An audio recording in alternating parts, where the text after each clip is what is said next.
Aye, aye. More or less bang on time. Hello. Good evening. I'm going to start off with two new ones. And this one I wrote today. And it's called, funny enough, it's called Wednesday. I sit in my conservatory eating a burnt bagel as a September wasp breaks out of the gutter on the greenhouse.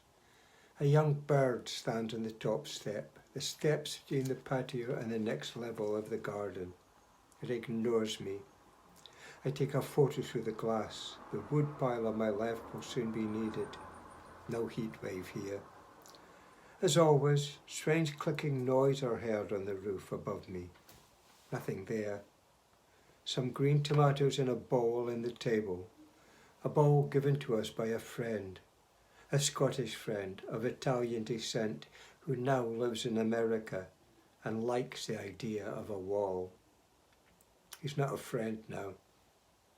And my government looks weak as traitors in Westminster vote against their own country, as BBC blocks the report and people invoke the Dunkirk spirit. The spirit that was a defeat, lives lost as we retreated, beaten. But there's batter in a bowl, ready for late breakfast once the migraine has lessened. Outside, wildlife continues. The birds sing, the jackdaws sit on their nest on the chimney in the old tinsmiths. Sparrows eat insects off a wall, hanging on to the harling with their small feet. A fat wood pigeon shares a roof with a crow, and the lettuces have shot and will need to be composted. I look through the newly washed windows to the outside, where, later on, I will pick some apples and cabbages today. Okay, the next one is another new one. I wrote it the other day. It's called Lessons in Breathing. Inhale and hold.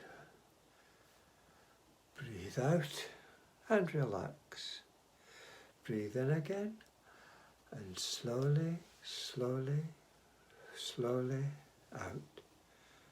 Relax. Close your mind. Focus on your breathing. Loosen your shoulders. Breathe. Push the negatives away. Banish. Make them vanish. But with you around, it's hard to breathe. Not that you take my breath away, the opposite. You make me want to hold yours. Poor you, unreliable. Poor me. With you around, it's hard to make the negatives vanish. The jack of no trades, master of one. The promises unkept. The false tears you wept. Ah, call me. Don't call me. I will. You didn't. I can't. You could. Poor you. It's as if you're the only one feeling this. It's as if you're the only one not getting kissed. You're not the only one locked in the room. You're not the only one feeling the gloom. Poor, sensitive you. It's you that wanted a friend. I wonder, to what end? Poor little you. Unreliable you. So, all of a sudden, you find you can. Suddenly, you find you will. How can you breathe with your voice so shrill? How can you stop feeling sorry for yourself? I never expected that. I know how. Grow up is how. Take responsibility is how. Commit is how. Follow through is how. Be reliable is how. Stop being sensitive is how. Do what you said is how. Be glad you're not dead is how. Accept in the head is how. And breathe. Inhale and hold. Breathe out and relax. Breathe in again and slowly, slowly, slowly out. Relax. Close your mind out. Focus on your breathing. Loosen your shoulders. Breathe. Push the negatives away. Banish. Make them vanish. Thank you. This next one is called Nostalgia Ain't What It Used to Be. Who remembers? Often asked on social media, who cares?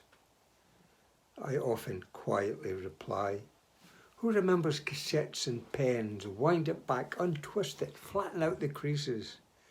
Youngsters don't know the fun. Ha!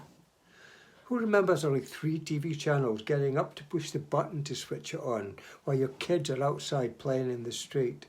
Who remembers phones with dials to turn, shared phones or one with locks in so the bill doesn't soar?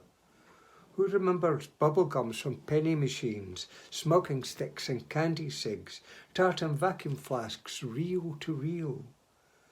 45s and plastic sandals, Radio Luxembourg under the sheets, cars that start with a starting handle, beep, beep, beep of Atari Pong, crispy pancakes, roller skates that fit over your shoes, macrame hammings, viewfinder toys, pink for girls, blue for boys, my favourite Martian and Lucille Ball, orange-handled bouncy balls, loon pants, cheesecloth shirts, getting the belt at school until it hurt, your father drinking, your dinner and lunch, hiding as your mother once again gets punched, holes in your shoes, holes in the floor, right, hiding and crying behind the closed door. Restaurants full of residual smoke, racist, sexist, mother-in-law jokes, priest fondling kid, turn a blind eye. Ah, you know what he's like, he's just a guy. We can't go on holiday, your dad's in the pub, your mother is out dancing. Shut up and sleep, stay under the covers, cover your ears. Cold toast for breakfast, off to school, refuge among friends until it's 3:30 and it starts again. Who remembers? Who remembers?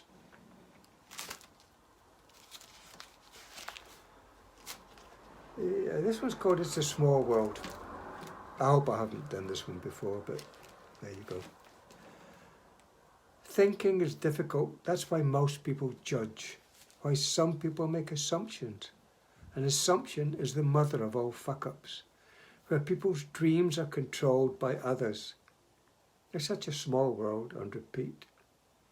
Where the street is not a safe place to be, and today is tomorrow's history. It's a history that today we don't learn from. We don't concern ourselves over much over. Where children die of hunger and their father dies of the want of respect because the white man, the far right man, thinks the left man, the bereft man, is a lesser man. It's a small world, on repeat. And corporations pay millions to other corporations, but little to the taxman, and pay no attention to those who cannot afford to pay into their businesses. The situation then becomes a fight between wrong and right, right and left, left behind and go ahead, living, dying, dead. It's a small world, on repeat. When you look at Schrodinger's coffin, do you wonder if inside and outside are both the same? Can you play and not play the game? But, and it's a big but, when we care for all, does it really mean all? Should we care for those that hate? Should we want to rule and ruin those that don't care? It's a small world, and repeat. The enemy doesn't arrive by boat. He arrives by limousine. The enemy isn't always within. Sometimes they are without. Without a moral guide, a convenient amnesia. With reference to the relentless war, you appear to have thrown the pin at the enemy, but left the grenade in your trench. It's a small world, and repeat. When you've no home and steal milk, you end up in jail. When you are a royal pervert, you get a medal. When you're a Tory manager, a paedophile to boot, you get a slap on the wrist. They can't be trusted. It's just one lie after another. Even when they're caught out, they try and blame someone else. It's a small world, on repeat. It's a small world, but wide. I'm going to find this one and leave you with a slightly humorous one.